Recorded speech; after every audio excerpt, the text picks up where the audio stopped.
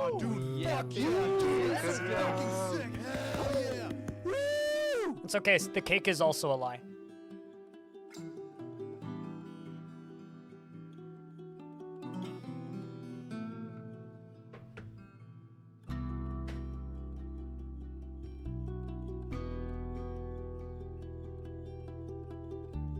Cheese for everyone! Is it really spoilers if I don't say what the thing is spoilers for?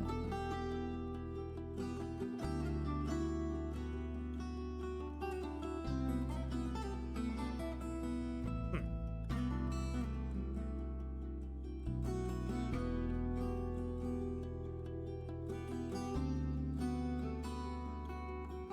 20 years ago?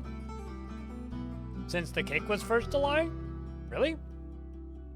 Or am I misunderstanding what you mean by it was 20 years ago? Is Portal 1 20 years old?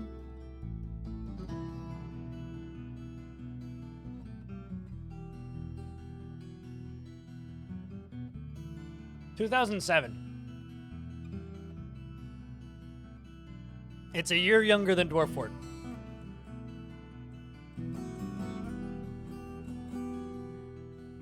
Half-Life's 25. Because the 25th anniversary documentary just came out. Which is part of the reason why the Dwarf Fortress documentary is delayed. What was the other thing I was going to look up? Yeah, it was Portal 2. It just hit 10 years old. That's the one that made me feel old. Was Portal 2 being 2011. That's the one that makes me feel weird. You just picked up Half-Life for the first time ever. It's a good game.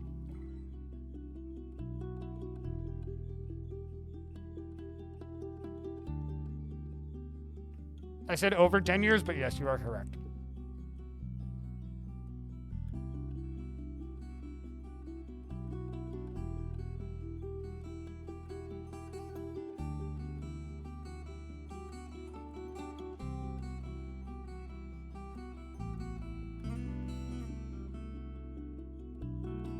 Because I bought, played, and finished Portal 2 the day it came out.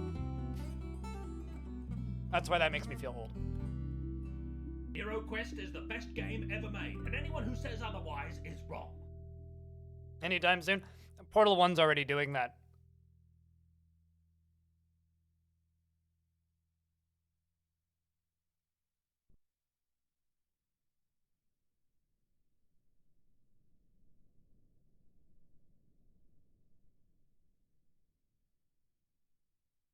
Also, allow me to throw up a very controversial take. If you've never played Half-Life before, you don't need to play Half-Life. You do not need to buy and beat Half-Life. I need to pause this game if they keep taking.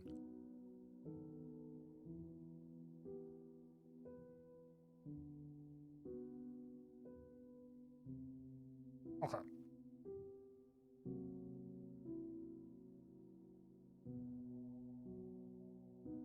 Because the fact of the matter is, Half-Life inspired tons of games. So many games. And the reason I say that if you've never played Half-Life before, the reason I say that you do not need to go back and play it is because you've probably played 40 games that use the Half-Life template. Like, if you've played a story-based first-person shooter, you've probably played a game that uses that template, and the stuff that it does is nowhere near as impressive now as it was back then. That being said, Half-Life 2 is still a fucking blast.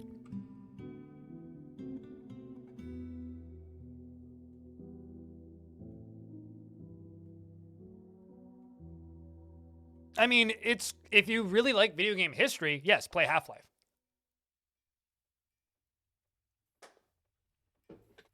But I don't think your life is going to change forever if you don't ever play Half-Life. To me, at this point, I think it's more important for people to, like, watch documentaries about that game and not so much play it. Because, like, I've talked to some younger game players who've played Half-Life and go, it's a bit underwhelming, which is probably actually the response you'll have to it.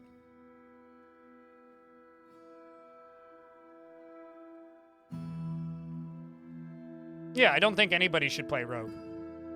Unless you're like me and weirdly obsessed with obtuse video games, there is really no reason for you to play Rogue.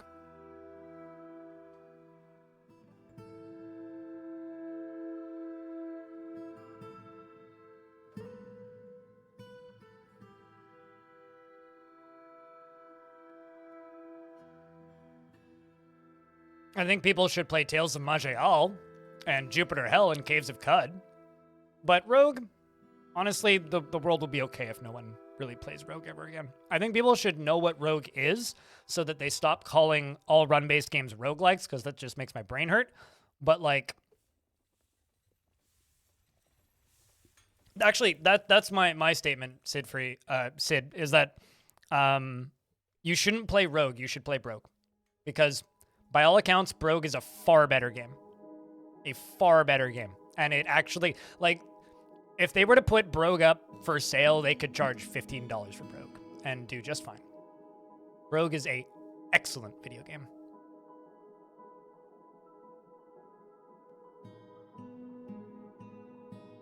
Also, if you've never played Brogue, just type in ! Brogue in my Twitch chat, and there is a link to download it. I like how now I always need to, like, specify Twitch chat when I'm talking about commands. I'm not gonna lie, streaming to 2 platforms is hard. Lucy Rambles is haunting the fortress. Did somebody knock over your slab? Because I swear that you had a slab. What?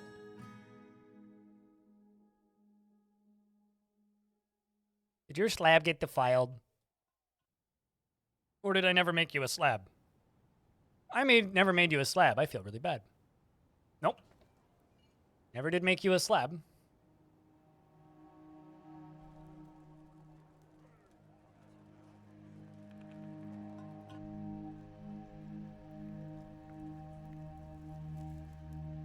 Make 50. Make them out of the brown stuff.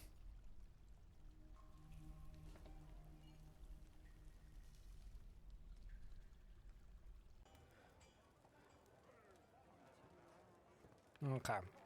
I want to do more with this little area down here.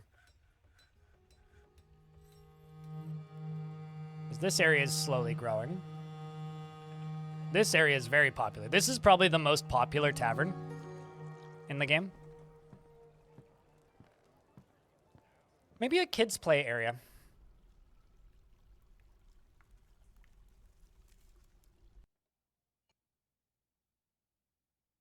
Maybe that's what we do.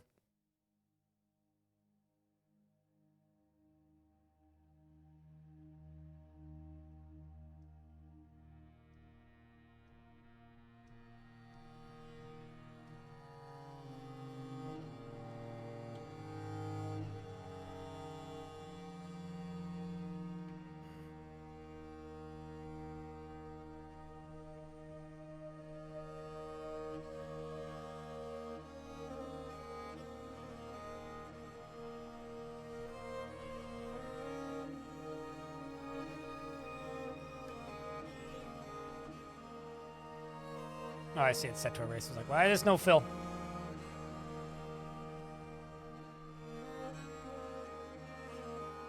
Make sure this is covering.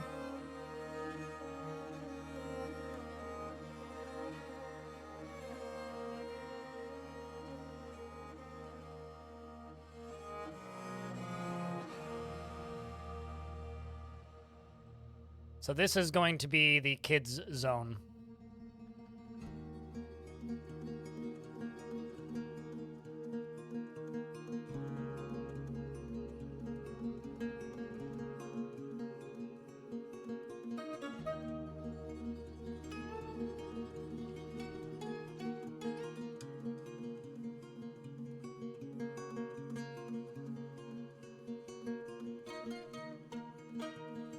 Okay, so kids are going to stay in this area.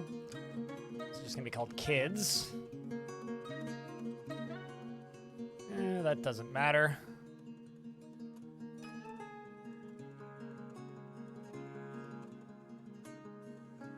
And that's going to be turned on. Large cave surrounded by magma? I mean, it's perfectly safe. I'll have you know.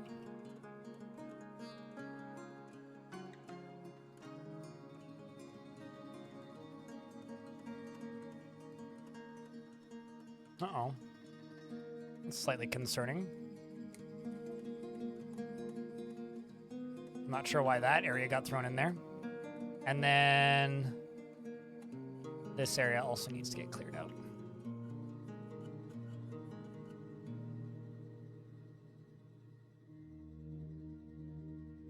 This lower area doesn't need kids. All right, so what I'm going to do is I'm going to make a toy stockpile, which is going to go right here.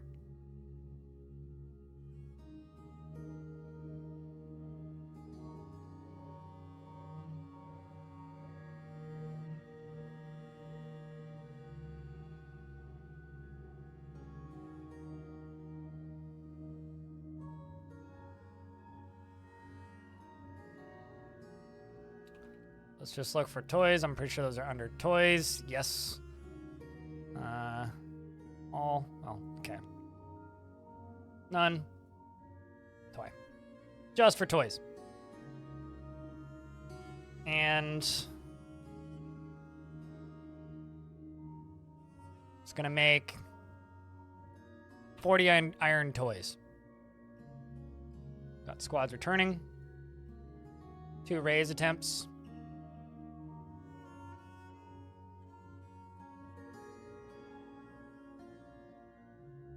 They actually raise it? Yes, okay, so they do raise it.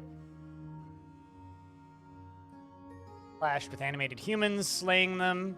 Non-major nerd outmatched the dwarf necromancer with a cunning plan. The dwarf necromancer dies. Or one of them did. The other one died. That was the one that led them, I think. Was killed by the dwarf Martin. Frederick killed one. Dweezil killed one. So this was the attempt to release my dwarves. So I'm hoping to get my whole squad back. Martin killed another necromancer. Frederick killed another necromancer. Human necromancer was killed by Asa. Or Asa was killed by Olin. Non-major nerd killed a necromancer. The trustworthy armory, led by the dwarf, clashed with 31. 31 animated humans, slaying 10, clashed with 21 animated humans, slaying 10, clashed with 11 animated humans, slaying 10, clashed with an animated human, slaying them. Rampage throughout, escorted the syrups. The escorted syrups fled, and the Ageless Creation destroyed the location. Did I get my dwarves back?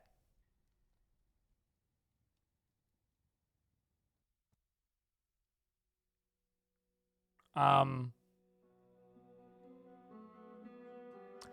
don't see my dwarfs. Maybe they'll come back. Here's hoping. Okay, so this is the next one we're gonna go raise. Wait, hold on. There's flying boats. I'm starting to think that squad's all dead. Not that squad, this squad. And we're not gonna take any items.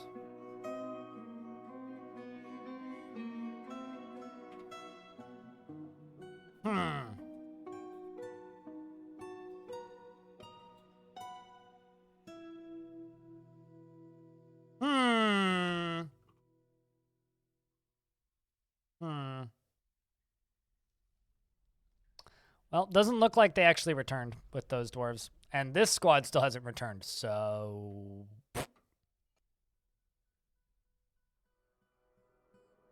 Are there inanimate humans? I generally am an inanimate human.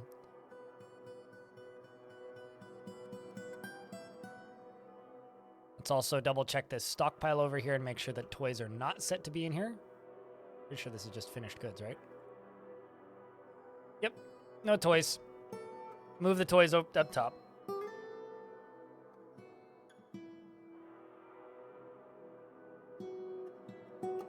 I would rather keep the kids alive. You can let the kids do whatever you want in your playthrough, Nivek. I will keep the kids alive and train up strong dwarves.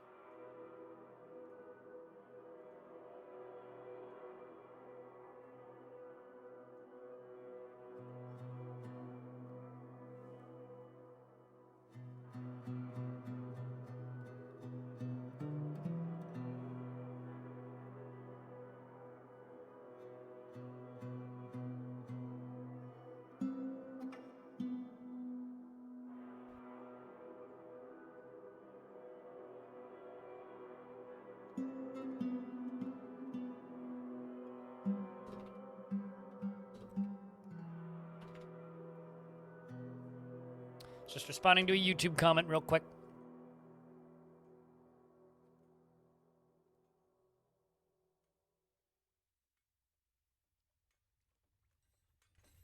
You know, I just realized there's parts of my audience that really want me to make more content.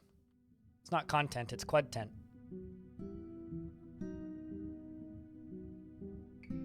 Yeah, since when is food an issue? I'm not even making meals and the amount of food I have is still skyrocketing. I should actually just stop farming is what I should do.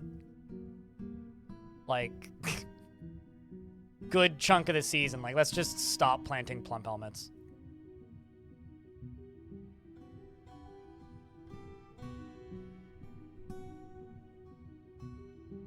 I should really just do that.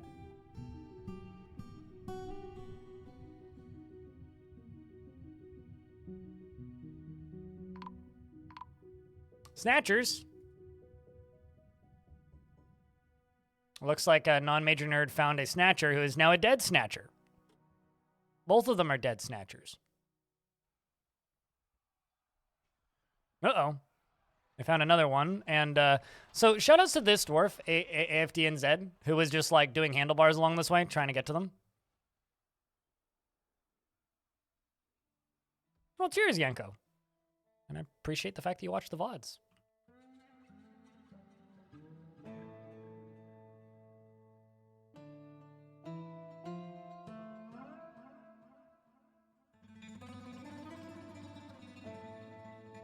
Let's go over here. Needs a slab.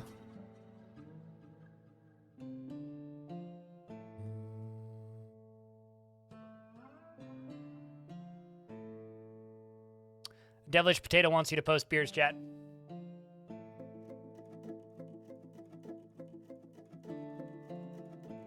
Or sell the food. Yeah, I might just do that, if I'm being honest.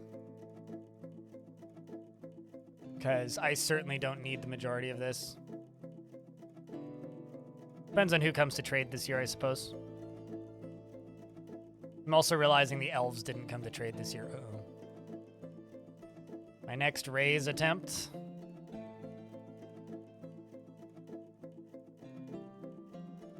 Yeah, I don't know what's going on with this location. There's literally nothing left there. I'll send this squad to conquer and occupy,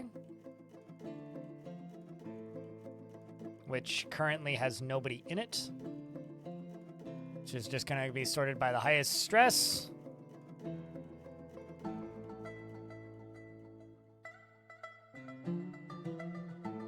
Highest not named stress.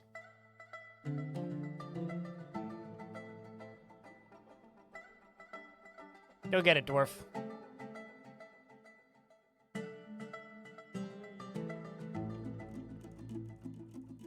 I mean, I'd be okay with giving away free food. Really, Swifty needs help with that beer, chat.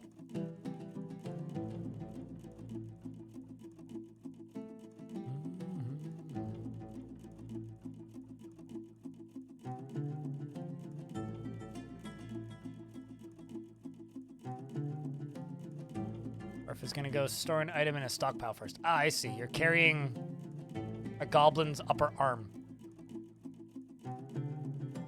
Going all right, as far as Dwarf Fort goes.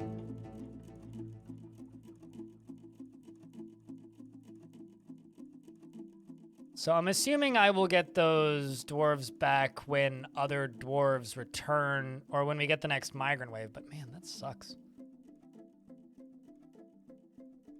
I need to rebuild this squad, so I guess we'll rebuild this squad first. Gray.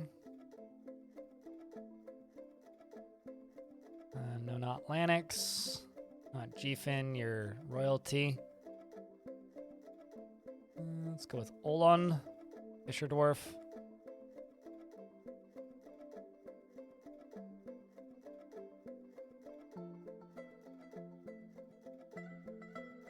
This blacksmith can join.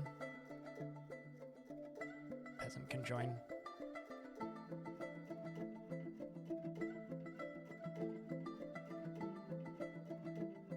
And the militia commander is taking a nap.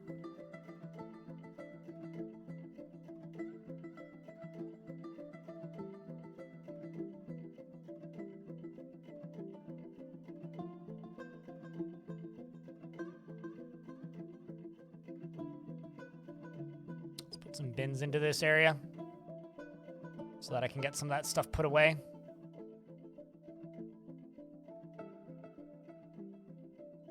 This'll fix this storage issue I've got there. Same with this one.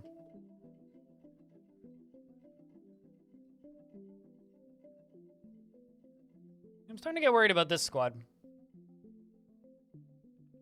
And this dwarf's leaving. So good luck, Avus. May you have much luck in acquiring a location for yourself. Go capture that tower for us. Also gotta say, these goblins have been kind of a bunch of pansies today. They're not really attacking me. How good is this dwarf at ambushing?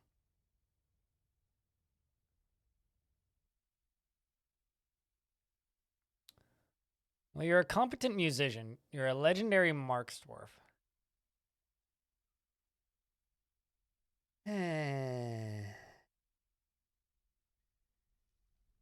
It's a three-dimensional game. The game is processing 3 dimensions. It's represented in a 2-dimensional game, but it is a 3-dimensional game. That's not what the 4th dimension is. I would recommend Googling what the 4th dimension is. So this is the 2nd time this has happened. I get a notification that humans have arrived right here, and then they don't actually show up. I don't know what's causing this. I think what I'm going to do is I'm going to hack down this tree up top. I'm going to cut this out.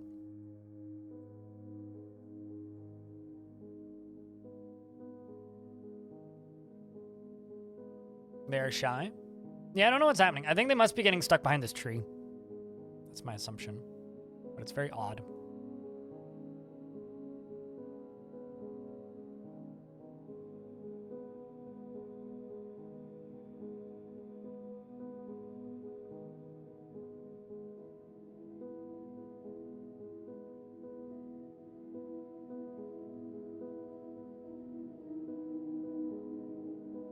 Yeah, I have to be careful with how many trees I cut down. I have to keep mental note of it because I can't chop down more than 25 trees a year.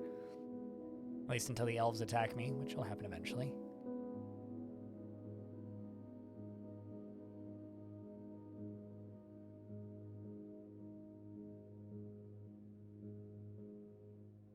Hello, Celestaris. How are you? I haven't heard a Yo Mama is so fat joke in like 10 years.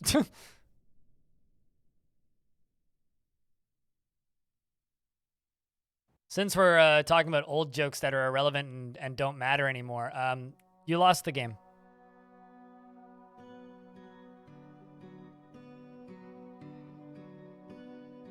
I really like that Forgotten Beast had a direct pathway into my fortress and hasn't taken it.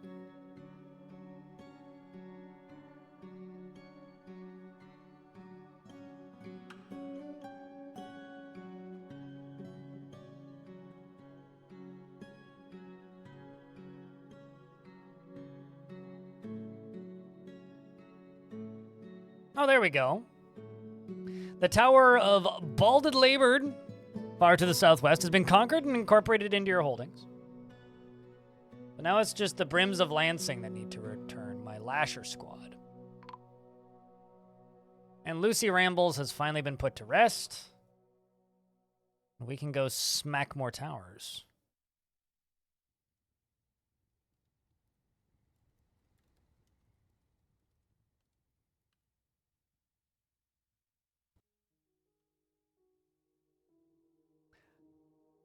I'm going to send this squad to go help because I'm very concerned about this. Not like one of them failed to leave the map or anything.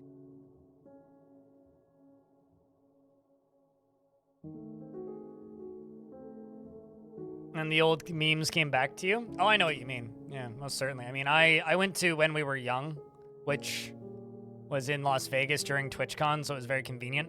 And I would like to note that that is maybe the most 1% thing that I've ever done in my life, going to when we were young. But, yeah, I don't know. That definitely made me think about a lot of, like, 2000s memes and whatnot.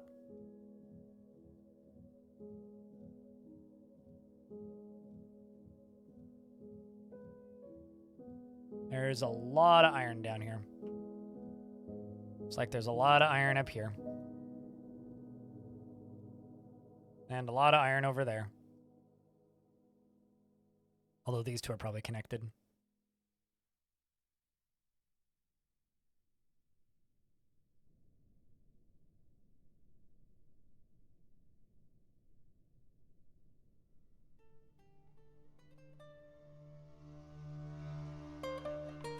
And memories came flooding back. Yep. What's up, Ice Slay Smoke?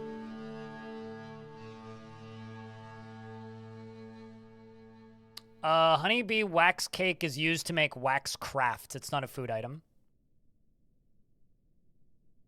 I think. Pretty sure that's what's used to make wax crafts. I'm like 80 to 90% sure of that.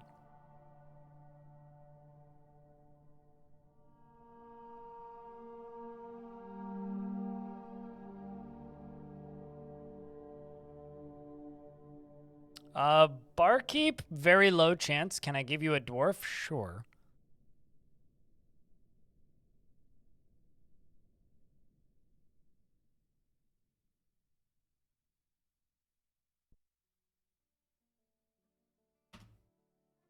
Really, Swifty is gripped by crippling shyness. It finds something humorous in everything, no matter how serious or inappropriate. Has little time for forgiveness and will generally seek retribution. Is grounded in reality and will occasionally overindulge. He is humble and he is brave in the face of imminent danger. Is stubborn and can handle stress. Generally acts with a narrow focus on the current activity. And personally thinks the entire concept of sacrifice for others is truly disgusting. Believes perseverance is one of the greatest qualities that someone can have. And is somewhat disgusted by romance and strongly believes that a peaceful and ordered society without deceit is best, and sees competition as reasonably important and doesn't think one way or another about leisure time and doesn't care about merrymaking. And your mother and father are both dead. Your older sister is dead. Your aunt Baron de Bus is alive, though. Same with your two cousins. So you do still have some family, and you're part of the reason why we have a billion gods to worship and you have no friends. I can check. Give me a second, Islay. You are 18 years old, and I'm actually just going to add you to my Marksdorf squad. Because you would do quite well in there. Islay Smoke. You are, in fact, still alive. You are currently reading a Dolomite-bound codex, which is a one-page guide entitled Dabbling Shoved for Students by Islay... By Islas? Not by Islay, by Islas Throndotica. It concerns the hamlet of Dabbling Shoved. The writing is cold and could only have been produced by a merciful spirit, yet stunningly self-indulgent. Overall, the prose is amateurish at best. But that's you. You are a weaver, a novice hammer dwarf, probably because you threw a book at somebody once. You have no kills, so you can't have used that hammer very effectively. Is Martin on the map right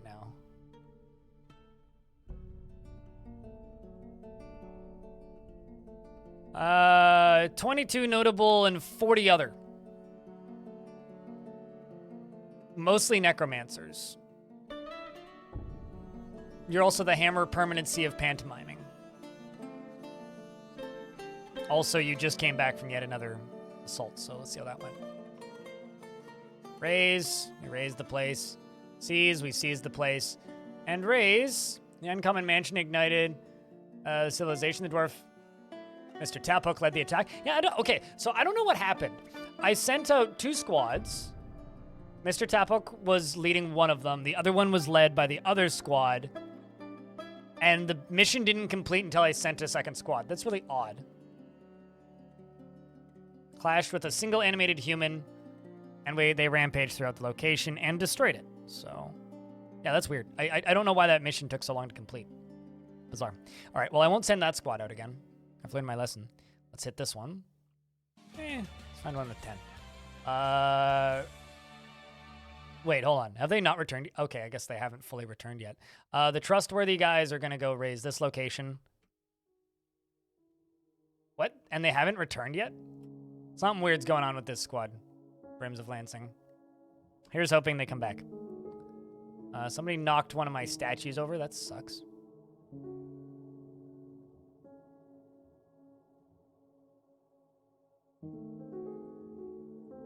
I've got 37 aluminium.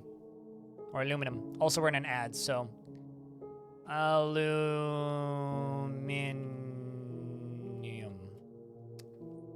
Let's do altar. Let's do 8 of them. And I will wait for 2 minutes as ads.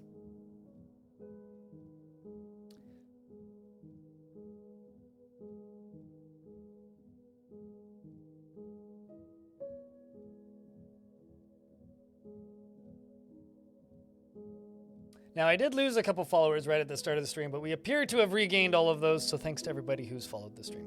Appreciate you guys. Turbo Gang? Yeah, I mean, that's the big brain play. It's like all these people that complain, that state that YouTube is fine and doesn't have many ads, and then they realize that they've had YouTube Red or YouTube Premium for 15 years.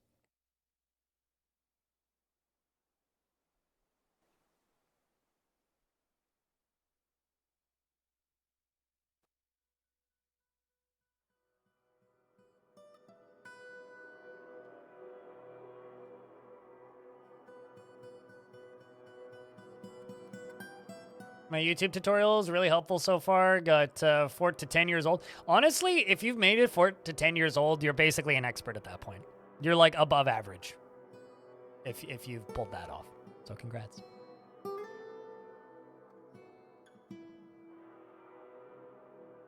Also, chat room, don't forget to nominate Dwarf Fortress for awards. I've nominated Dwarf Fortress for the appropriate awards of Game of the Year, Caves of Cud for Labor of Love, Dwarf Fortress for Most Innovative Gameplay, Games You Suck At, Best Soundtrack, Outstanding Story Rich Award, and Sit Back and Relax Award.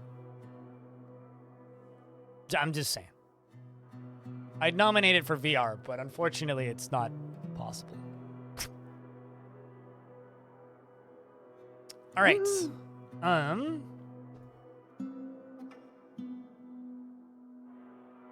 I mean, don't you suck at it? I suck at Dwarf Fortress. What are you talking about? Think I might be a little biased? No. I mean, it's not like I get anything if I win, so how am I biased? It's not like I've been paid off by somebody.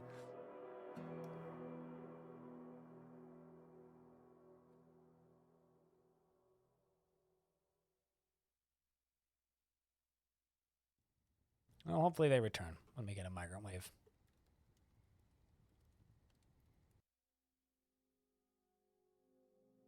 Have you played Dwarf Fortress with a VR headset, like on a false monitor or on like a made-up monitor or whatever?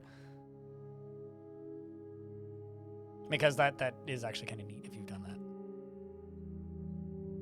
All right, so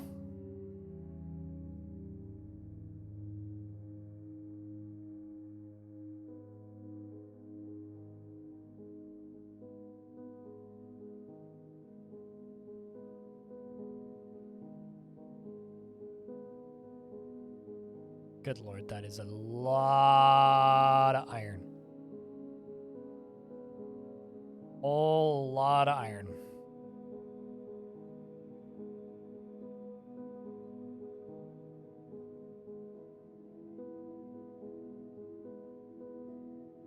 Yes, I do enjoy Songs of Six. Songs of Six just doesn't grab me as long as Dwarf Fortress does because there isn't as much going on with it.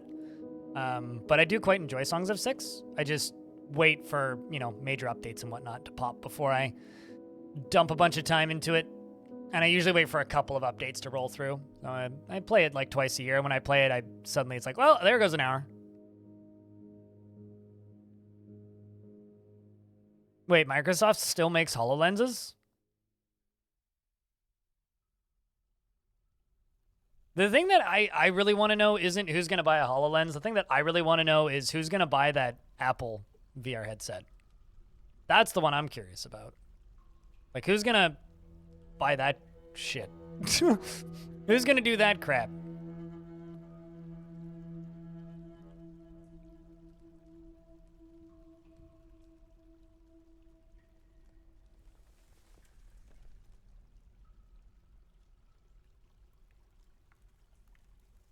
Do I, though?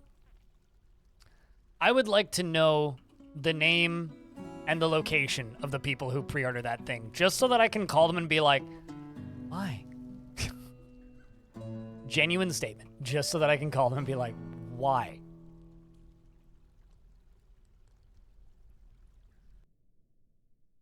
On the Megacore VR shopping experience, you know, I have a question. Is anybody here a connoisseur of the absolute internet national treasure, international treasure even, Eddie Burback?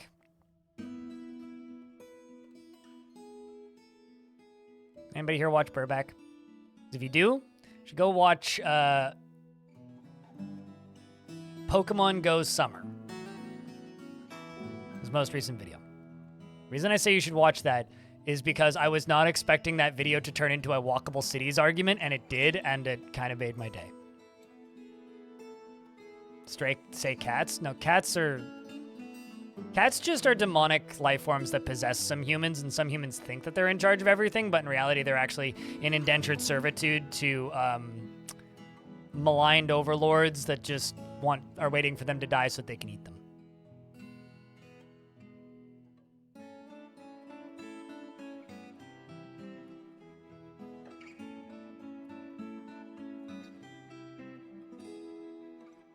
And then there's me where I'm just so fucking happy I don't have to live with cats anymore.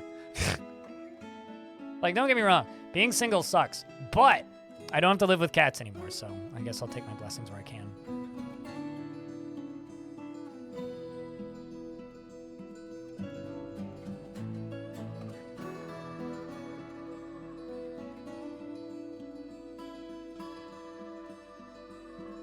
I want to say this is the second time today you've mentioned that you have 5 cats.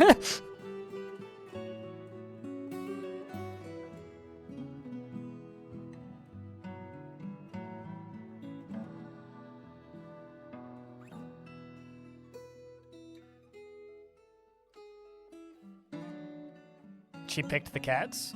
I didn't want cats. She wanted cats. I didn't want to be single. She wanted cats, so we got cats. So, yes.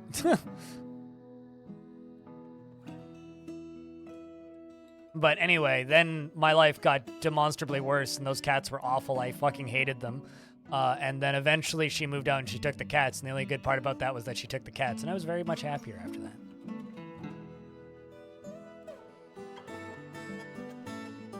At least in that one regard. Stupid fucking animals. Now, whenever people are like, Blind, you should get a cat. It would make your life better. It's like, no. Literally everything about having cats makes life worse. Especially when you live in a city where you really shouldn't let the cats out at all.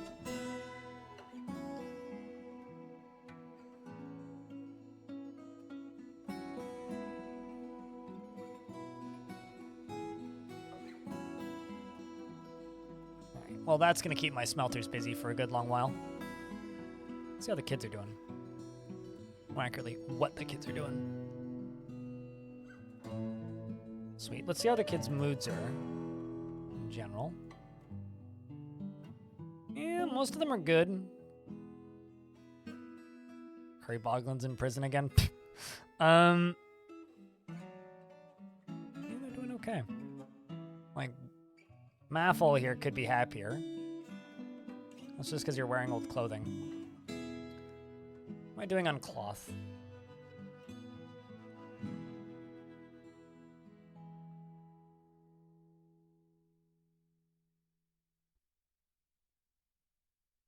Ah, I have 953 pigtail cloth.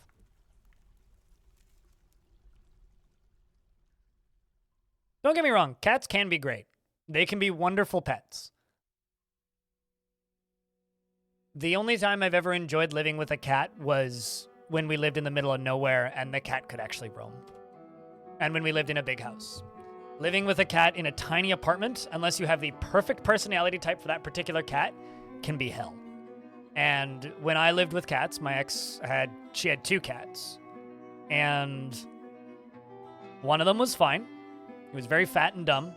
And the other one was an absolute ballistic fucking nightmare that should have been vaulted into the sun. I would rather have a pet bird, actually. Because indoor kept pet birds generally become very agoraphobic. So let's take a screenshot of this kid, because you want new clothes. I'm going to take a screenshot of your inventory, and we're just going to make one of each out of cloth. Ah, yes, and the bingo board comes back. Cloth tunic. Cloth glove. Cloth sock. Cloth loincloth. Cloth trousers. Cloth dress. Skirt. Right, yeah, this faction can't make dresses or skirts. Shoe. Cloth mitten. Cloth cloak. Cloth. Can type. Hood. It's everything.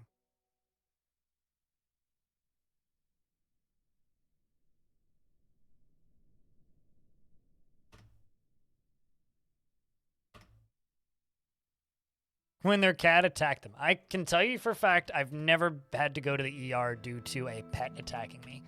Thankfully. But that sounds awful. My condolences.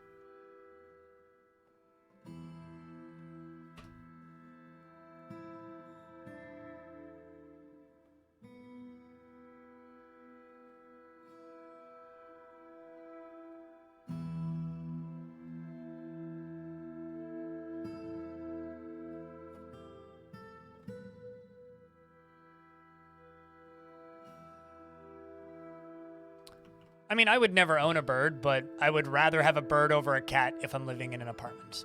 Like, for clarity's sake, if I was living in, I don't know, let's just say any kind of house with property, I'd be totally fine with getting a cat. But living in a 400 square foot apartment, absolutely not.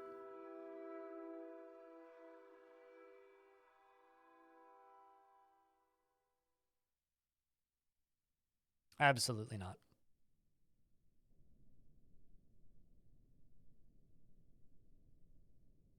That being said, I will continue growing, lettuce in my closet and talk about how I don't want a cat. Because I prefer pets that don't talk back. Why are all of these in here? It's kind of a pain.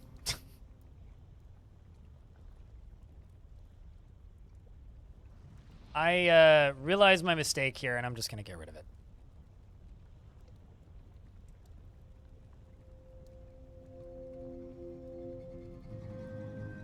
So they're probably trying to pick those up.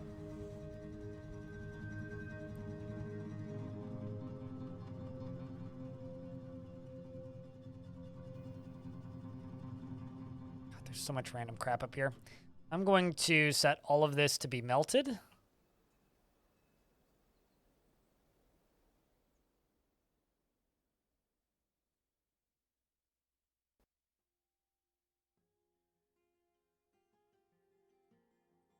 Melt an object.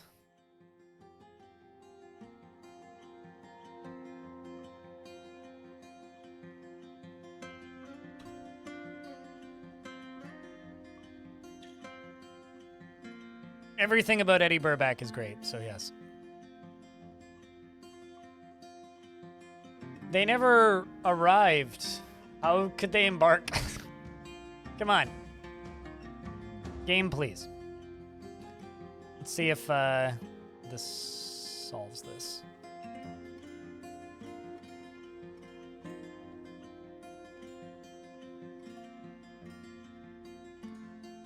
Yeah, good luck training it to not poop everywhere, though.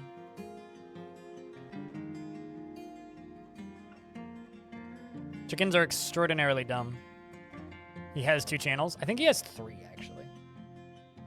there's Burback, there's Eddie Burback, and then there's one other one where he plays video games. My favorite part about his, like, essay videos, though, is there's two formats.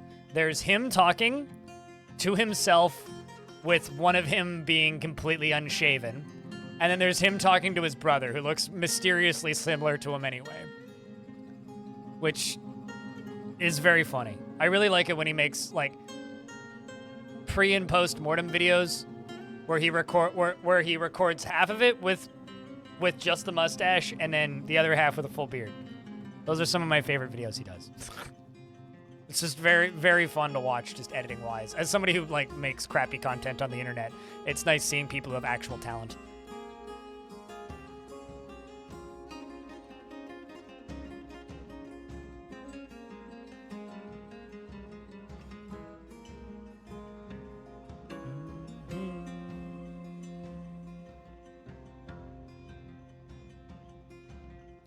Smaller dogs or lazy dogs are a much better apartment pet than a cat.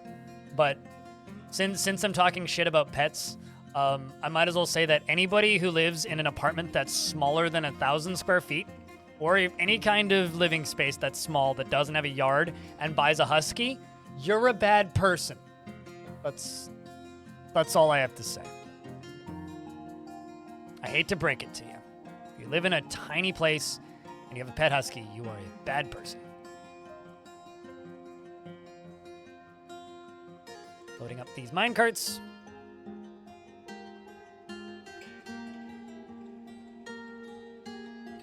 Yeah, absolutely. Dogs that have been around for a while get lazy, just like people.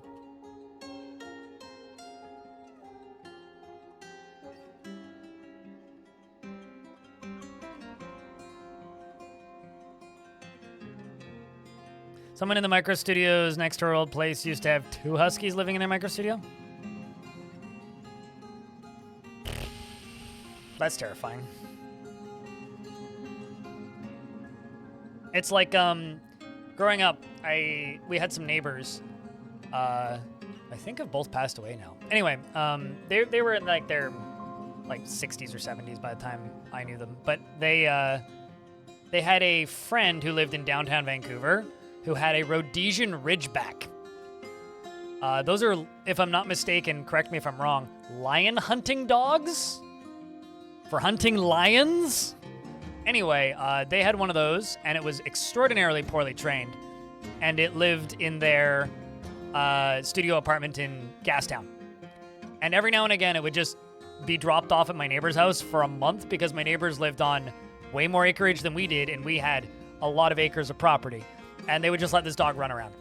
And it was a problem because its name was Nellie, and our dog at the time's name was Allie. So we would call Allie, and then Nellie would show up.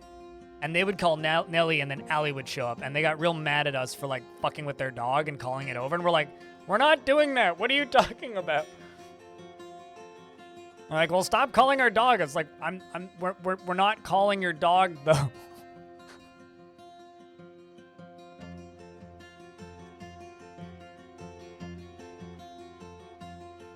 Alright, so this squad still is, like, weirdly lost. I'm sure they'll come back eventually. We went and raised another tower. At this point, these towers might as well be adults. We already destroyed it, too.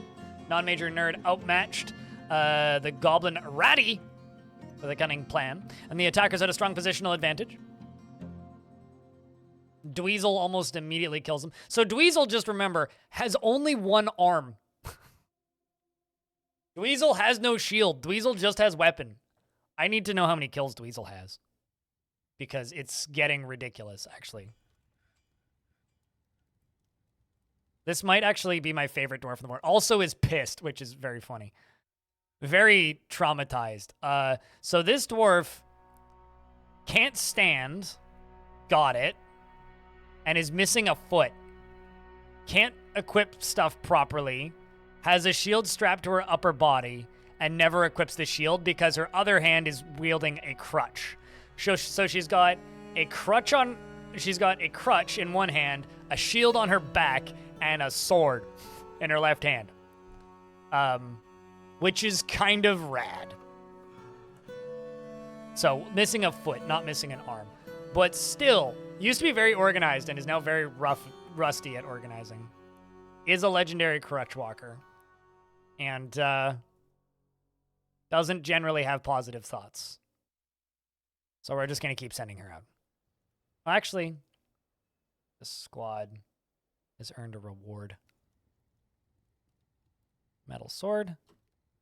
See, can you guys get new gear? There you go. They'll go get new gear. Let's see what Dweezil goes and gets. Ridgeback's ancestors were the hunting ones, but the ones known today are family dogs bred with European dogs. Interesting. Regardless, they're super high energy and hard to train from, as I understand it, regardless. Not too dissimilar to like trying to train a husky. If you're missing an arm, less for them to hit. Now you're thinking with Cogmines. Hello, Ionic. Has anyone managed a Dwarf Fortress, Labor of Love?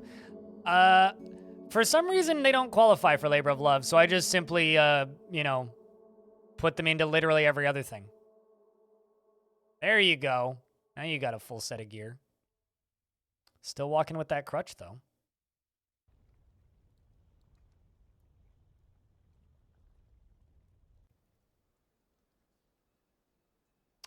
Let's go smack some more towers.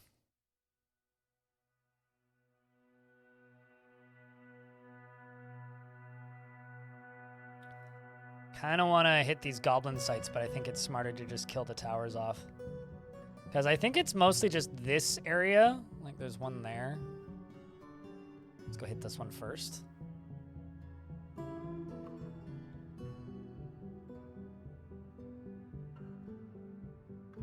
Time to go raise Rincebrass, Dwarf.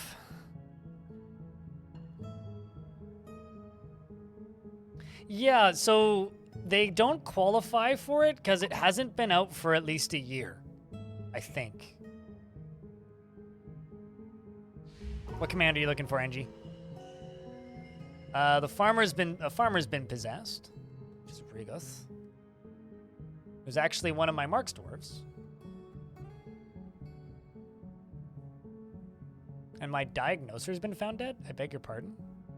Oh, no. So my diagnoser just got beaten to death by my captain of the guard. Probably didn't deserve it, if I had to bet. And it appears that Ravenwood is also in prison. You were wearing a platinum crown. Well, rest in peace, Doran. Also, did I fuck up? No, I didn't. Okay.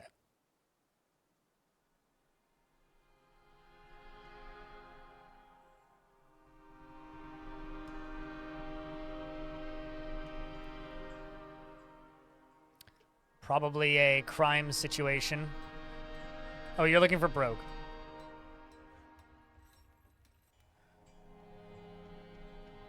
No one knows how to spell Brogue. It's Rogue. Not Bruges. I'm pretty sure that's how you would pronounce that. It's not a real word, though, so.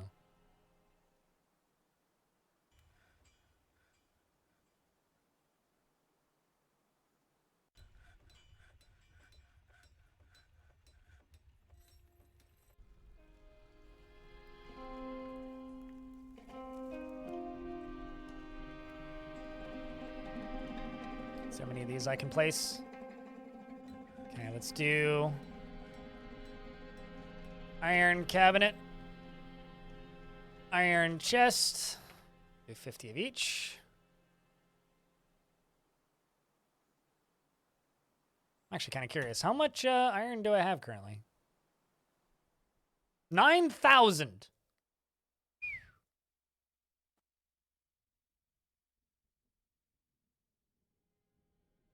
And the rest of this has all just been, like, imported.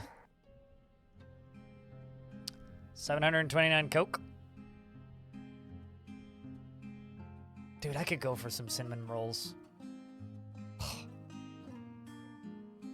Man.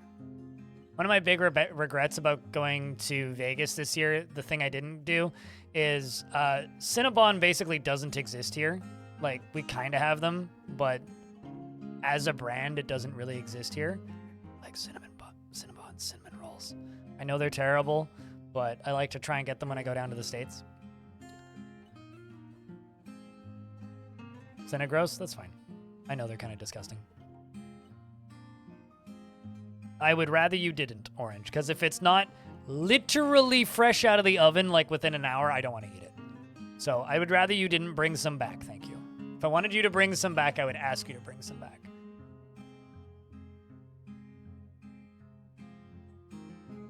Would you like to invest in some Cinnabons?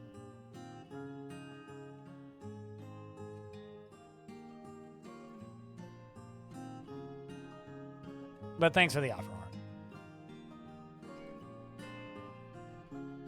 Well, I guess now that we've mined out a bunch more of other things and various other stuffs, it's time to go really low.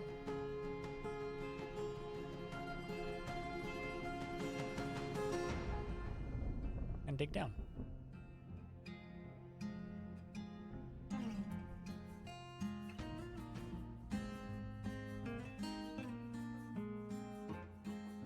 Oh, some migrants have arrived. Would you check that out? Chad, if you would like a dwarf and you do not currently have a dwarf in the fort, hey, Rolf, would just say pick me.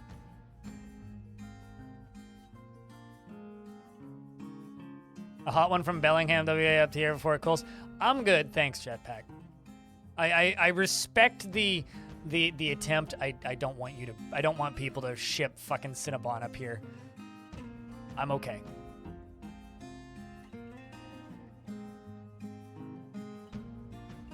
Hey, Matty Hood. What's up, dude? Matty Hood, you are now a dyer, and you've never died before. You are currently still alive. He only rarely feels strong cravings or urges, is very comfortable with others that are different from himself. He is grounded in reality and often feels discouraged. He doesn't often feel envious of others. He sometimes acts with little determination and confidence. He has a tendency to consider ideas and abstractions over practical applications. He can easily fall in love or develop positive sentiments, is quick to form negative views about things. He tends to be swayed by the emotions of others and prefers to present himself modestly. When he's surprised, he has a very unique laugh and he needs alcohol to get through the working day. Yeah, hopefully some of these are returning dwarves as well. Personally values loyalty and believes it is important to conceal emotions and refrain from complaining. Wannabe Vulcan, has no friends or family, and is a member of the Granite Cult. One could say, it's a hard rock cult. Where you laugh. Very funny. Anyway, moving on. Seems solid. See, Moreb understands me. Next here we have lore. Lore can be the engineer. Sneer is greatly pleased by his looks and accomplishments, strongly prefers discussions and ideas and abstract concepts over handling specific practical issues. He feels strong urges and seeks short-term rewards, and is moved by art and natural beauty. He is troubled by this as he dislikes the natural world and often feels envious of others. He likes to brawl and doesn't tend to hold on to grievances, though he wishes this were not the case, as he considers altruism foolish. He tends to be a little wasteful when working on projects and tends to consider what others think of him. He can sometimes act with little deliberation, and he tries to keep his things orderly, and he has a greedy streak. He scratches his head when he's bored, and he needs alcohol to get through the working day. I once had somebody in my chat ask, how in the world are you not a parent? Because of how many dad jokes I made in like a 5-minute span. I'm like, well, I just had less than 7 hours of sleep. That's my excuse. He personally respects development of a skill and sees sacrifice as wasteful and foolish and dreams of a great work of art. His younger brother and younger sister were both here previously and died. His aunt and younger half-brother are also dead. His younger half-brother, Sheldon, is still alive. Melville, his younger half-sister, is dead. His uncles and nephews are dead. His cousin Yusher is still alive. Ravenwood's in prison but still alive. Wait, what's still alive? And everybody else is dead.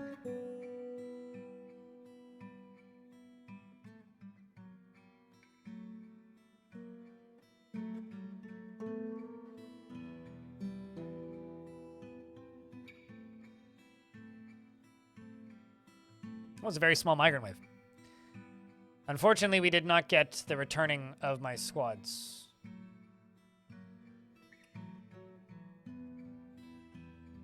You know, I'm going to try this. Screenshot this. I'm going to disband this squad.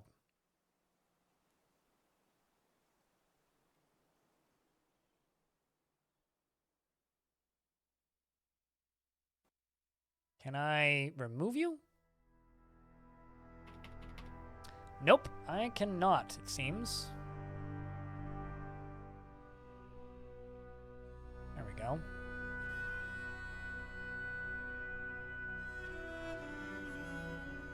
Just have to do it in the right order. Because they did complete that mission, so... And then if they come back, we can just put them into this squad. Swap that squad over to Lashing. What? Huh. One of my allied Dwarven factions captured a tower. That's terrible. Means I'll have to kill them. Looks like the elves are scrapping with the humans. Yeah. Humans and elves are fighting. Okay, so we are going to go hit this one next.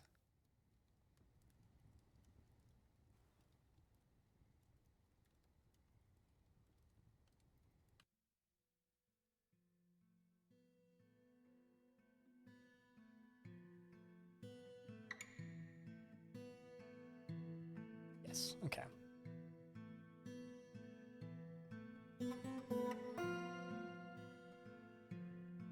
To 11 to 210. I mean, somebody may have just died, but it's likely they're actually just leaving for a mission, yeah.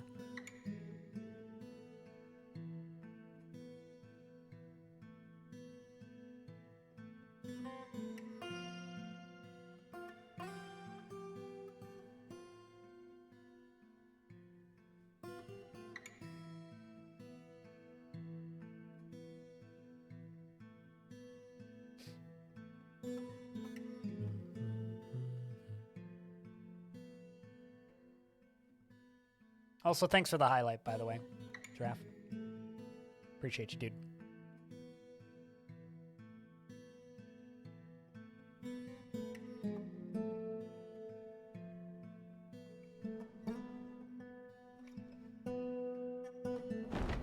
Oh, the Forgotten Beast. Uh-oh. So, can I make some political jokes about this Forgotten Beast? Because the Forgotten Beast MAGA has come. A huge cuckoo bird. Dwarf Fortress is taking shots! Oy vey. Composed of steam, blowing steam up their ass, and has a broad horn and a bloated body. Fat cuckoo bird named MAGA. I mean...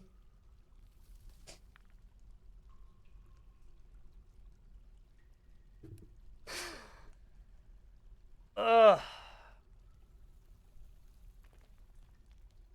I mean, I didn't do it either, Lanix. Oh, that's so fucking funny.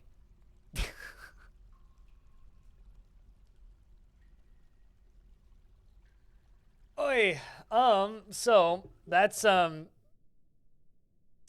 just going to read this comment from the YouTube chat room. It's the best beast. It's the greatest beast. Many people are saying it. People love the beast.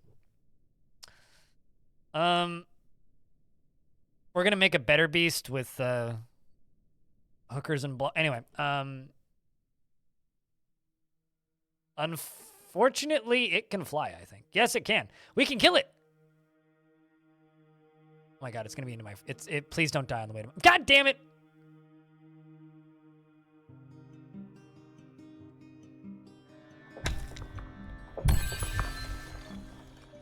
I wanted to kill it.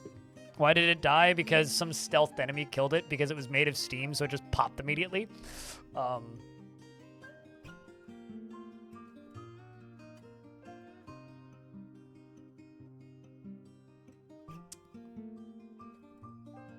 It's a big bag of hot air. Mm-hmm. I don't think Mfabuga has the same kind of ring to it. How the fuck do you kill steam? Same way you kill a balloon. Also, we're stuck in an ad now, so I'm gonna wait. I really wanted to be able to kill it with my Marks Dwarfs, but because sending a Marks Dwarf to kill a forgotten beast named Maga would be very, very ironic. I wanted to do it, but damn shame that.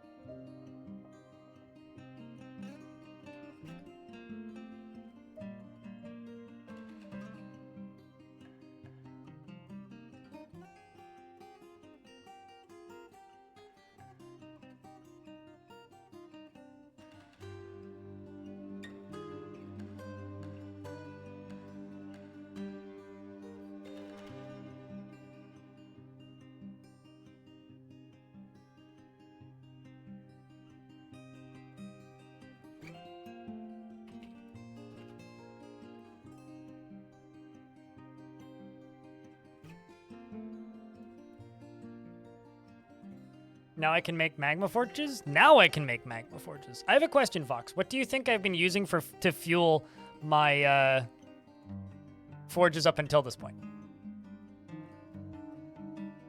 I'm responding to a very important email, by the way.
I actually got a really important email I had to respond to, so I just did that.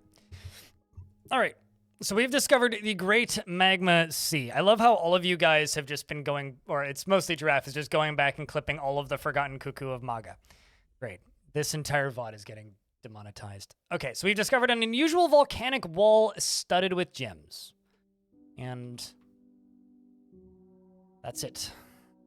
So, got one right there, as well as one over here. So we're going to dig around this one, is what we're going to do. And I'm going to fill this wall in.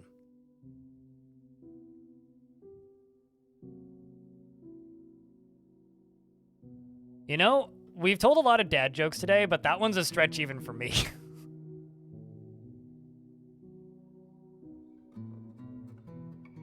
Like, genuinely, like, that's a stretch, dude. Also, that should be floor, not a wall.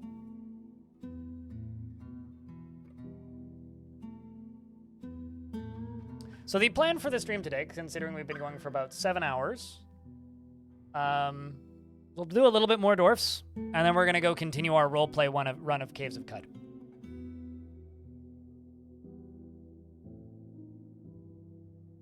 Can a door block water? Yes. Assuming it's not open.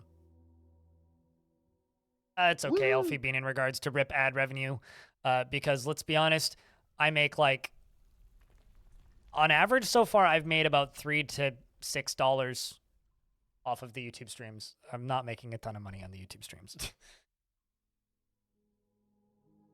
I don't get like a ton of members or anything because I don't really push for that, and YouTube ad revenue is terrible compared to Twitch, so.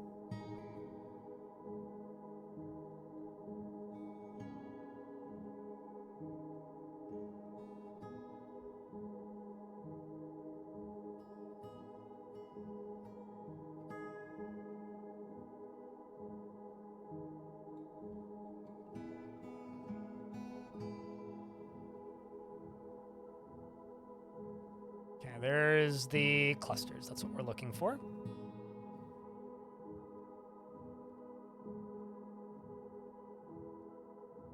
That's interesting. Gotta be water right above us. Actually, you know what? I'm gonna try something.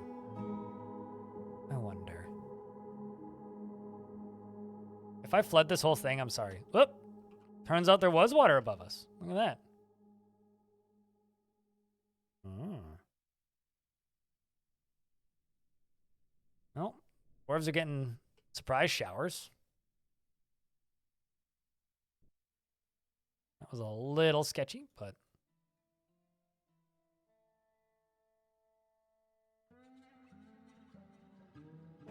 Let's also dig up into this.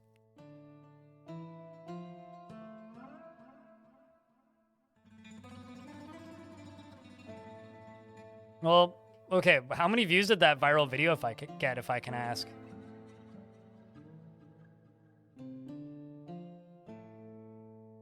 But, I mean, I've been uploading YouTube videos since 2007? I think it was, 8, I think was the first time I uploaded a YouTube video. But it's been on several different channels, like 250K. That seems low.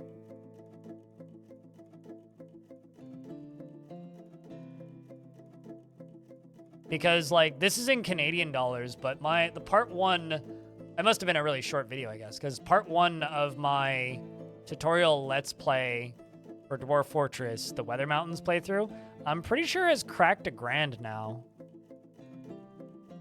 But it must have been really short. There's something scary in that, I'm willing to bet. All right, well, we can let this drain.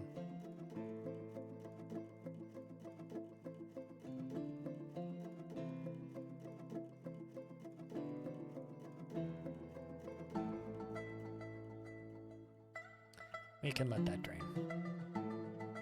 And this down here is an area that we can slowly work our way down into. Didn't even have commentary. So I have a friend named ZBlurryZ who has gone viral twice.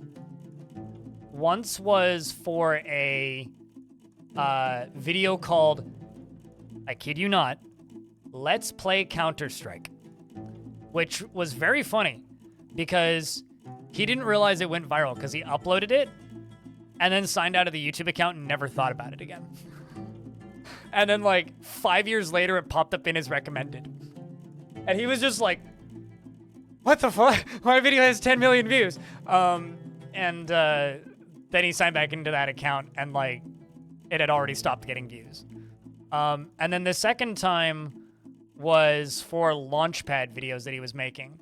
And it was like a tutorial on how to set up and use a launch pad, which are like those colored things that people would like map songs to like do covers of songs, which is a very interesting type of way of defining the word cover, but I digress. Anyway, he made a launchpad tutorial which had his face in it, and then he got recognized a ton in public and said he hated it so much he kind of stopped doing YouTube after that.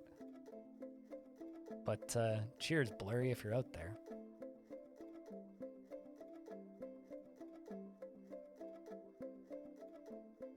Well, he's a local friend of mine, so... Well, I guess friend is relative. I haven't seen him since, like, the very beginning of the pandemic was the last time we hung out. Still friends on, like, you know, Steam and whatnot. Got a dwarf beginning a mysterious construction. Cool, cool, cool. Dwarves are off to raise. We'll just get rid of this squad for organization's sake. Drinks are good. Food is good. All that's good. Late summer.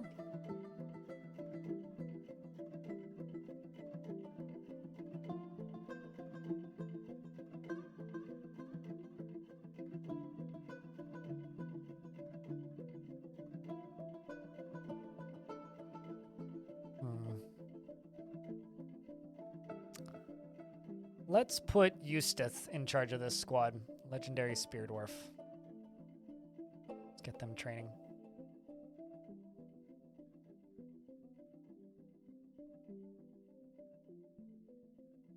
Let's see how this squad is doing. Legendary Spear Dwarf. Okay, I'm going to start training the brass ores. And by training, I mean, let's go hit easy targets. And by easy targets, let's go hit this place. We're going to go hit Ghoul Order. I also got to say, it's very strange to me that we haven't been attacked at all this time. The last like stream of this fort I did, we got attacked like 3 times. But literally not once have we been attacked this time.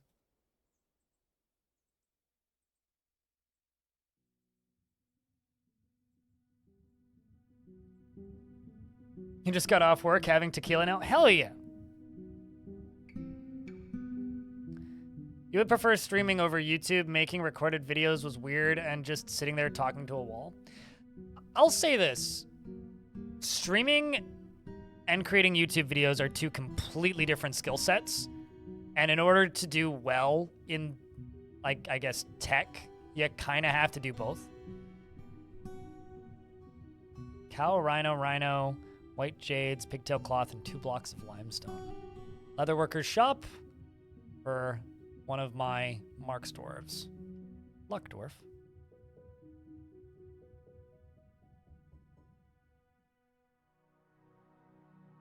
Apparently I have a bunch of dingoes. What's going on? Oh. I also got crundles.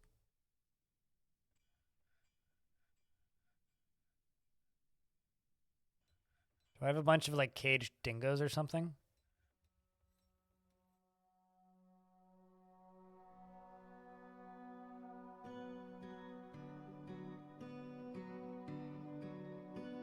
Or is it just paging me with notifications? It's just paging me with notifications. Well, then.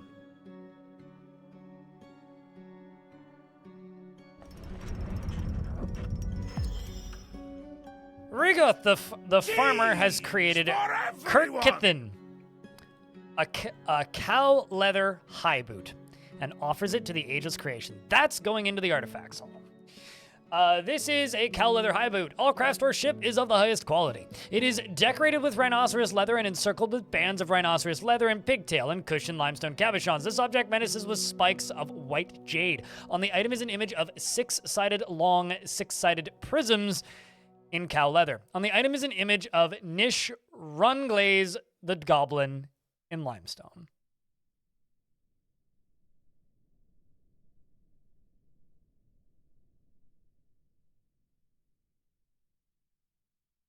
What is the best material to make weapons out of? Adamantium? Okay, so first off, you asked and answered your own question, PGS rules. It depends, like Devilish said. The reason it depends is materials are not necessarily better than other materials. All materials have different sharpness ratings and different weight and different flexibility and different density. For a blunt weapon, you want something that's heavy with high density and low sharpness and high weight. For a spear or an axe, you want something that is high sharpness and not as heavy. For something like armor, you want something that's lighter but is dense. So it depends. So for like warhammers or maces, you want to use like silver because it's very heavy. If you're making like spears or axes or swords, or if you're using cutting weapons like axes or swords, you want to use steel or adamantium for the best effectiveness. For spears, I've been told bronze is the most effective, but I kind of refuse to believe that, so I just make it out of iron or steel anyway. No, it's not. Because, like, Dwarf Fortress isn't Minecraft. Minecraft just makes up rules for the value of things based on video game logic. Dwarf Fortress tries to use real-world logic, and in some cases it works, in some cases it doesn't. But by that I mean it makes sense in some cases, and in other cases it doesn't make sense.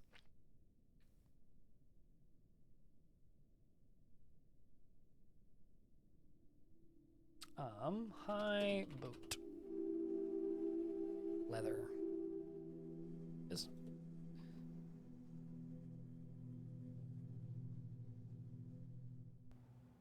But it was just much harder to produce. Yeah, so like, I've been told that bronze is the best for spears, but I'm too lazy to make bronze 99% of the time. So I just use steel. More mechanically interesting? Oh, certainly.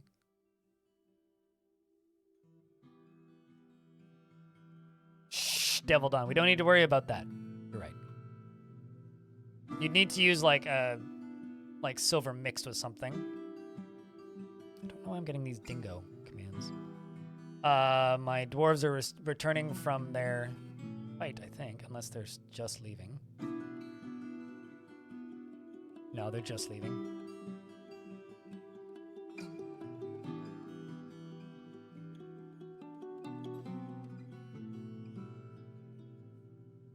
Oh, you're still getting provisions. Well, okay, just walk through the crowd of rhinos then.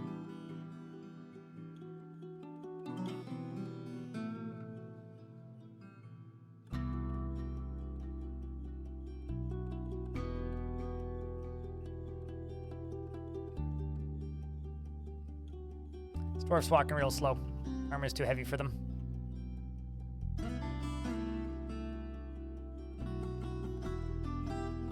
I think it depends on the world. Someone was saying in my chat a while ago, and I tend to believe that this is the case, that it depends on the world gen. Some metals are more effective against were creatures than others, but it depends on your world, and that's unique to your world. I have no actual proof of this, nor have I actually done the science or cared to look. Talk about materials reminds me of when your dwarves made a hammer out of feather wood as for an artifact and you gave it to your hammerer since I assumed it would reduce their damage. Oh, it certainly would. That would be like getting hit with a feather. It's like, oh no, I got smacked with a feather duster. Bunk. Ow. Ow. Or like a warhammer made out of like balsa wood. The tag for weakness? Sure. Anyway, I've never actually looked into it outside of that.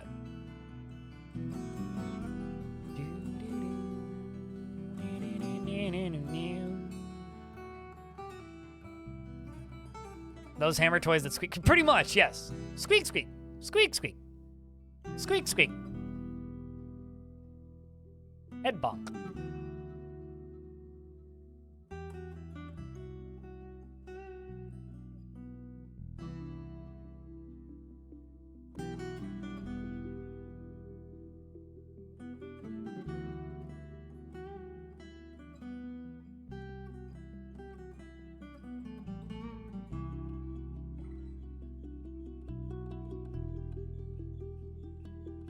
You know, it's very, very rare that I just straight up delete comments that are caught up in the spam filter in YouTube, but I'm going to delete this one. Someone's being really rude. I kind of wish that also YouTube would give me the context of who they're responding to, because they're responding to somebody on one of my old videos.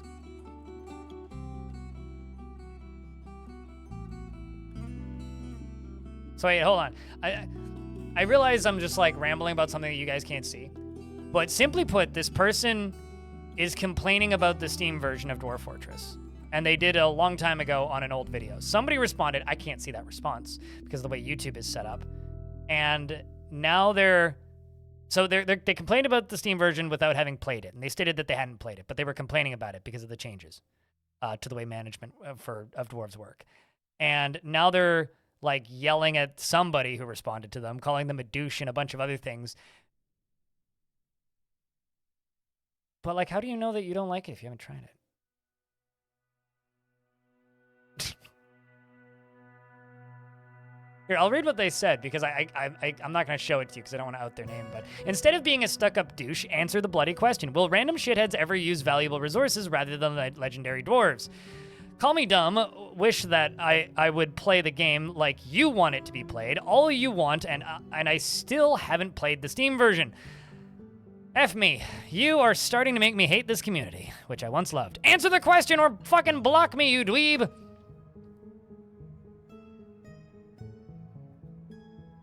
I'm gonna like open up the video and see who responded to them because like now I'm like just curious. What in the hell? I mean, they're not responding to me, they're responding to somebody else.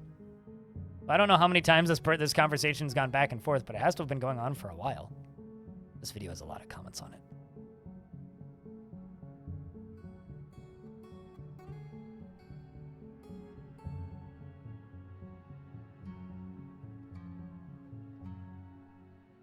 Also, this person's username is just like a bunch of friggin' characters, so.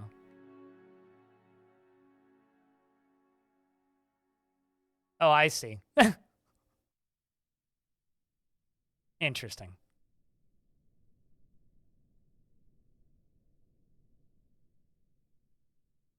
I responded. Somebody else responded. Then they responded to the other person. So I responded 3 months ago to this person. And then somebody shows up and calls them a troll. And then they're mad because they're just like, I have a different opinion and you jump to troll? I don't know if that's a different opinion, mate.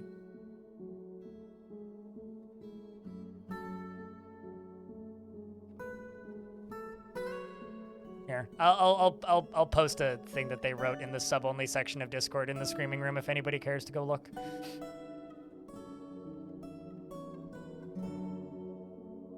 And the response,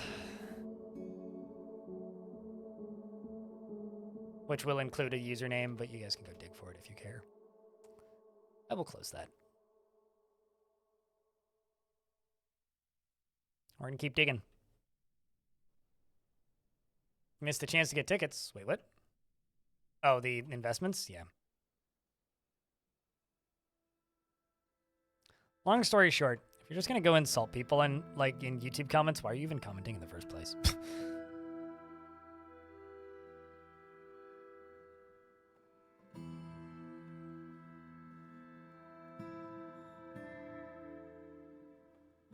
I don't really understand people, I suppose.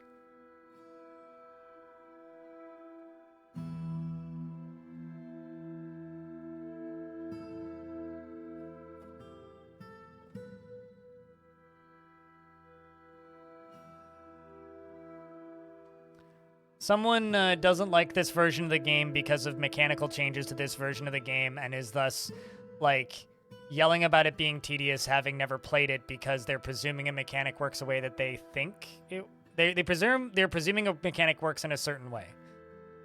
That's what all of that was. And I would really like to know what is behind this wall.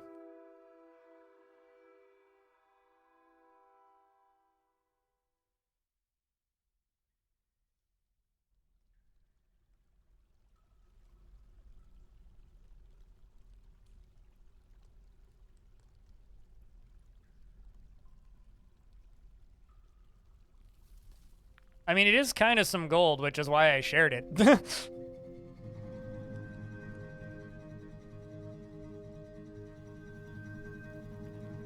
But, like, geez. Just invaded a goblin fort, and it turned out to have their clown leader there, and the damn chinchilla clown took out half your militia. That's very fun.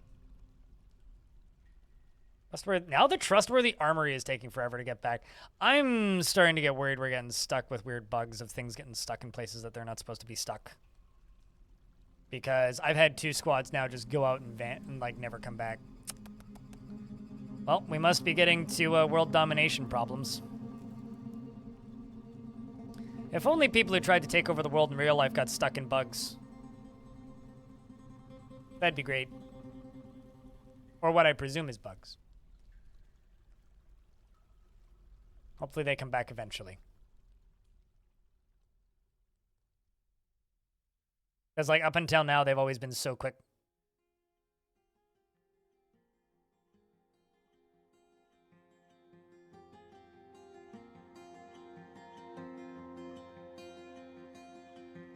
I mean, I've got plenty of things that I criticize about Dwarf Fortress. There's plenty of things about the game that could absolutely be better. What I don't understand are the people who completely write off changes and don't give them a try. That's what I don't fully understand. Because, like, when I first started playing the premium version of Dwarf Fortress, genuinely I hated it.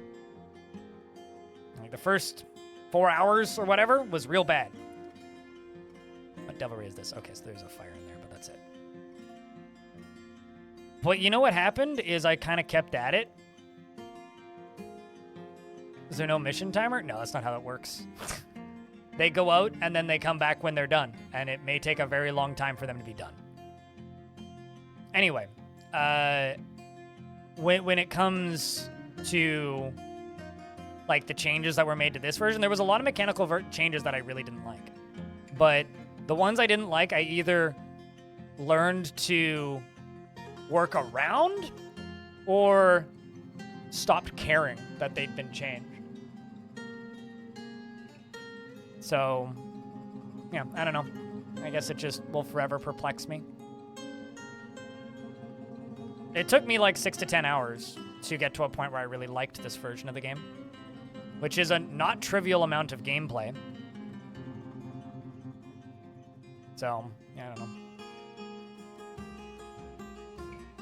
Let's also mine out all of this and check behind this.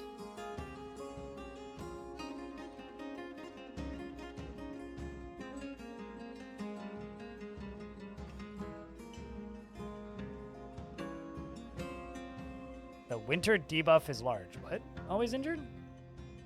People run into the... Oh, that's what we're talking. I missed the part where we were memeing about Russia invading people. All right, carry on, chat. We've got a child who's grown up, which means I gotta open this up.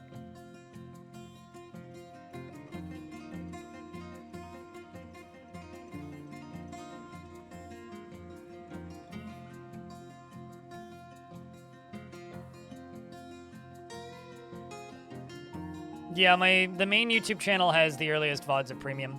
But you need to remember, by the time Premium released, I already had 35 hours on the game, because I got the game a few days early and then spent a few days doing nothing but recording tutorials.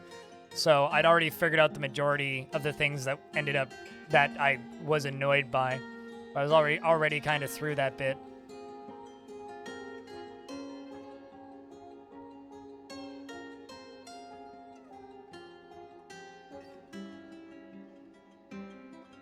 Yeah, I mean, I first installed the original free version of Dwarf Fortress in, like, about 2009. I didn't start to properly learn the game until about 2017. Here come the dwarves to trade. It's not a small trading crew either, as they go into our underground highway. Oh, shit! Look who back. It's the brass ores. They made it back. Trustworthy armory ain't back yet. Let's see how the brass ores went.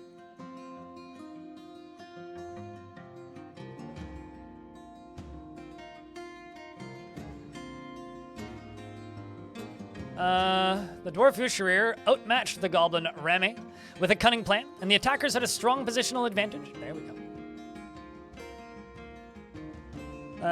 Tobes struck down a goblin. Olon struck down a goblin, the leader even.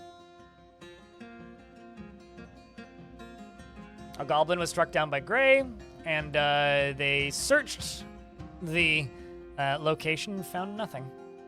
Well, good for them.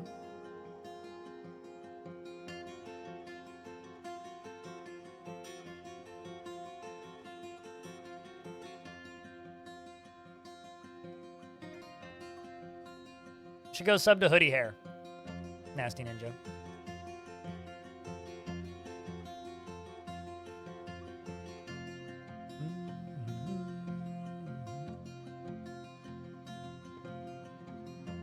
Oops, that's not the button I wanted. This is the button I wanted.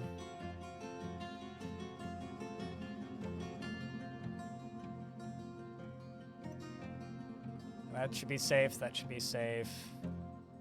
This will be safe. That'll be safe. That'll be safe. That'll be safe. Those will be safe. We've uncovered what must be a treasure of the gods. We've found large black metal greaves. All craftsmanship is of the highest quality. So I can't use those and I can't wield those. But once they go into a stockpile, it will be mine.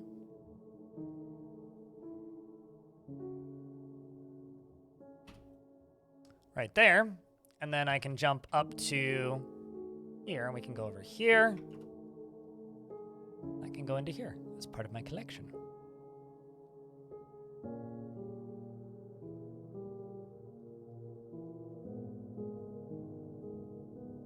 Black metal, yes.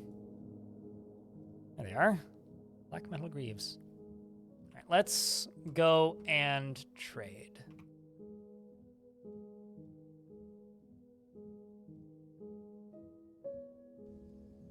Never done it before, though. Just have a thing there you can pour obsidian onto the ground, and then have a space where you can pour water lava into an enclosed environment, and then set up a thing next to it so you can pour water on top of it, and that'll make you obsidian.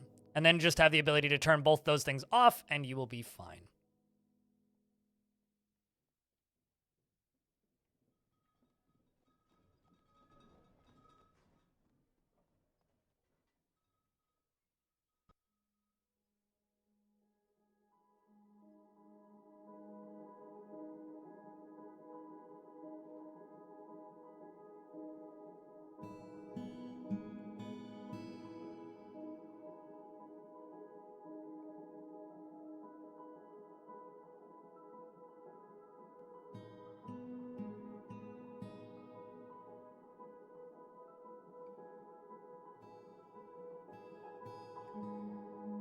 Yeah, large means that it's a human size, not dwarf size. And I can't melt it down because it's an artifact, so if it came off of an angel, I would have been able to kill the angel, and then I would have been able to melt down that gear, but because it's large, I mean, like, when I could assign it to the king, and they would just carry it around or just leave it on the pedestal more likely, but don't really need to do that just yet.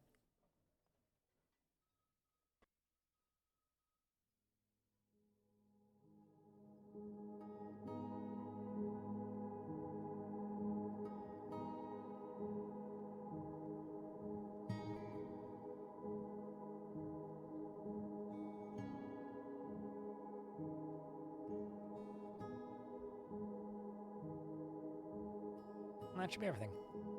461 items, let's go. Is it possible to secure, collect, destroy all of the books on necromancy in the world and kill all necromancers, effectively removing necromancy from the world? No. It's not possible to effectively remove all necromancy from the world. It is possible, however, to stunt their ability to really take hold and take over. Slabs cannot be destroyed, no.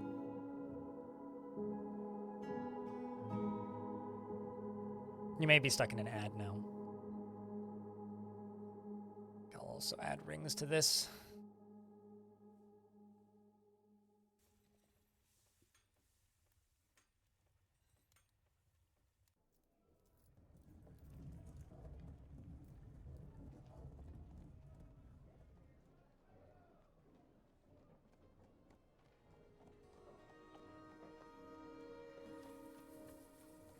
Kind of fucked up that I got a dwarf bone earring.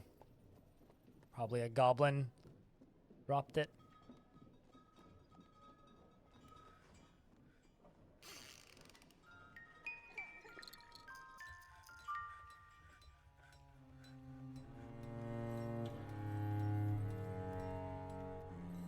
Oh yeah, I mean, you can absolutely stop a world from having it in the first place, but that wasn't the question.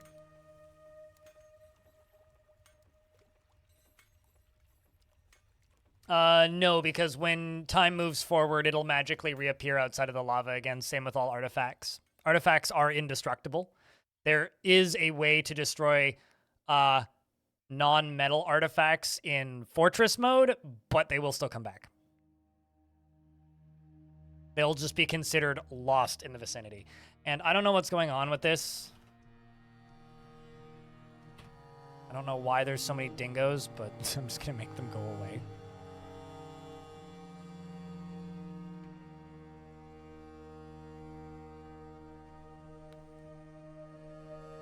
Would the dwarves be mad if I made what wear what? The artifact? You can't make them wear clothing that's too big for them. They just won't.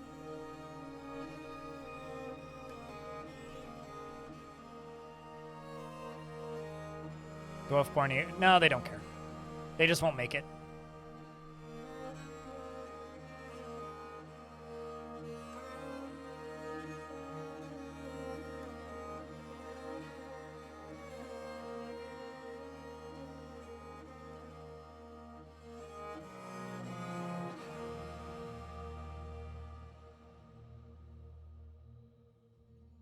I kind of have this nasty habit of somebody in chat saying a thing and then me immediately correcting them, but I kind of feel bad about it, so sorry.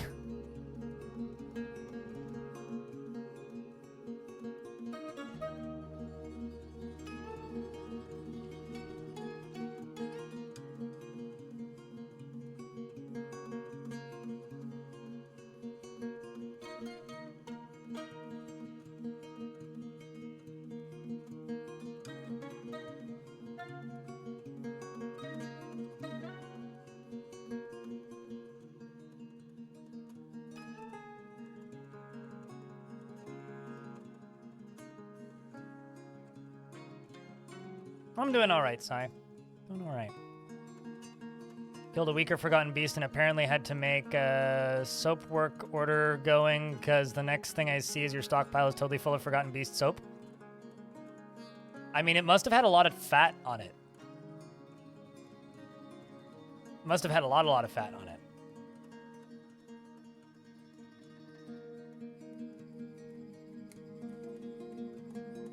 Maga soap.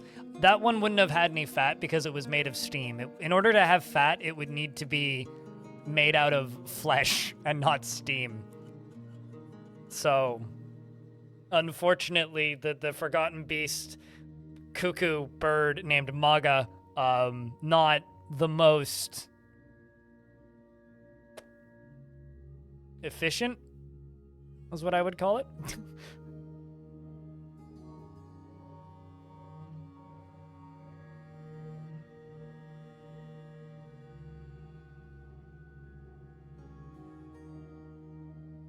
I mean, I read it the right way. It's fine. Wait, what?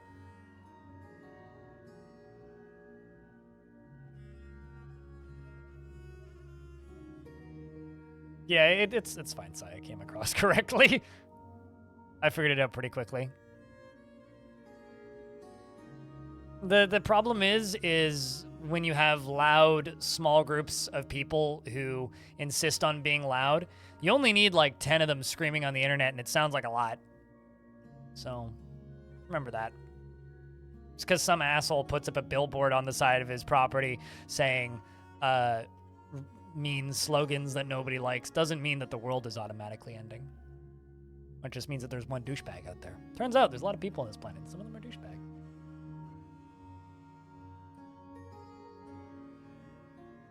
You know, you can reveal layers like as part of World Gen beforehand, and you can also find layers via just simply finding a slab in the artifacts menu. So you don't actually need to use DF hack to reveal secret hidden sites. You can just find them. I get a little worried about that group.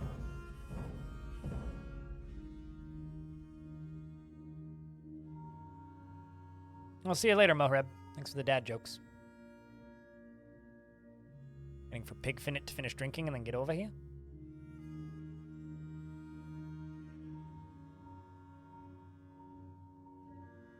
How did the broken cart ended up here?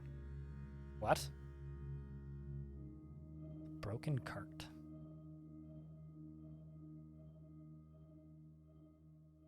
You mean this? It was pulled here by these horses.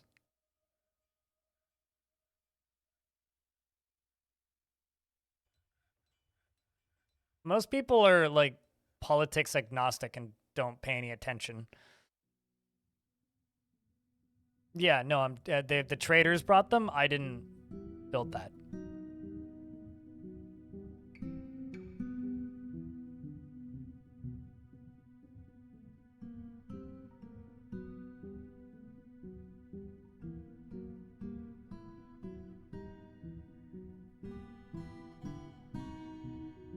Just buying all of the musical instruments. Maybe we'll buy the toys as well.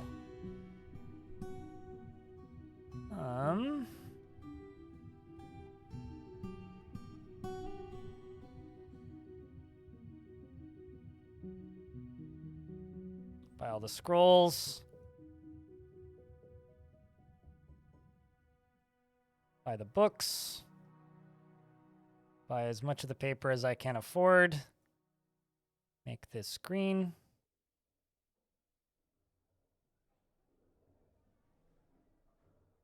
Never mind, I can't actually buy any of the paper. Fine then. They seem pleased with the trading. And with that, I'm a little worried about the actual population of this fort. Purely because I've had 2 squads now go away today and then mysteriously vanished. This one's now mysteriously vanished. So I really hope that they come back. That being said, chat, I think it's time to call it on Dwarfs for the day, because we've been streaming for about 7 hours of Dwarf Fort now. And if I actually double check,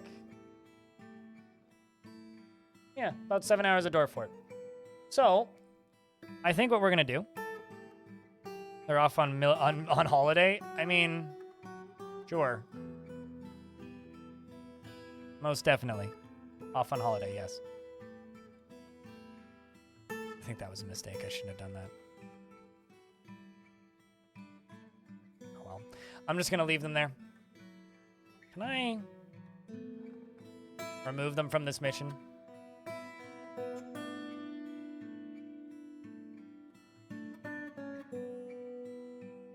Maybe they'll come back eventually. We'll just leave them there. Chat room. It's time to live and drink, friends, because we're done with Dwarf Fort for the day. So, for the people over here on Twitch, you guys can say goodbye, YouTube, because now is when I'm going to shut off the YouTube stream.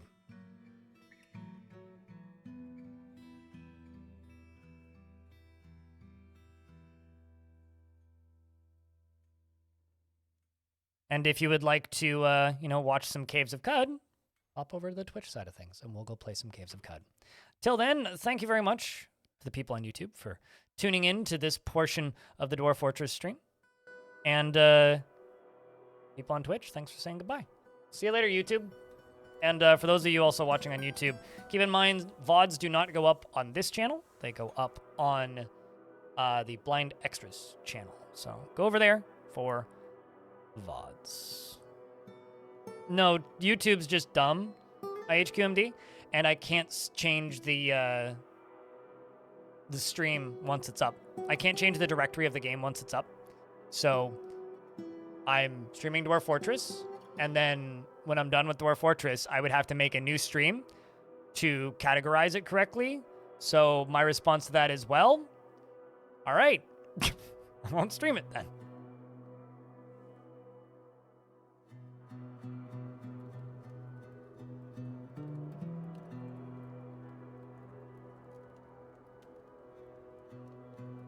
right.